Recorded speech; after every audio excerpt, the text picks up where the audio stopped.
Welcome to our channel. Today we how to withdraw state estimated taxes using franchise tax board portals, detailed guide step by step clearly. To begin the withdrawal process for state estimated taxes via the franchise tax board portals, visit the official franchise tax board website. Log into your account using your username and password. If you do not have an account, create one by clicking on the sign up option. Ensure that your personal information, including your social security number and other necessary details, is accurate. Once logged in, navigate to the Payments section in the main menu. Select Estimated Tax Payments from the drop-down options. You will see a list of your estimated tax payments for the current year. Choose the payment you wish to withdraw. After selecting the payment, click on the Request Withdrawal option. You will need to provide a reason for the withdrawal.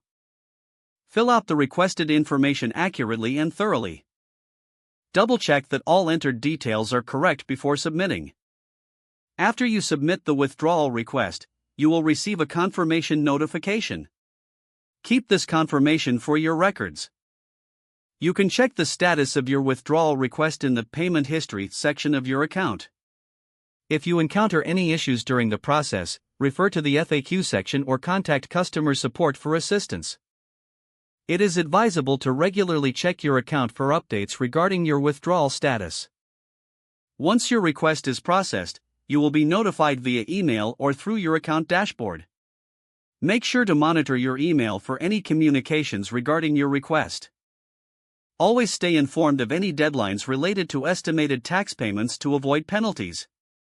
If the page does not load, refresh the browser or try again in a private or incognito window. Make sure you are using the correct email address, then retype it carefully to avoid small typos. If your password is not accepted, use the reset option and create a new strong password you can remember. Check your spam folder for verification or security emails, then complete any requested confirmation steps. Enable two-factor authentication if available to improve account security and reduce After signing in, review your profile details so your contact information and settings are accurate and current. If you see an error message, note it down and try again after restarting your device and internet connection. Log out when you finish, especially on shared devices, to keep your account and payment information. Don't forget to like this video and subscribe to our channel for more step-by-step tech guides.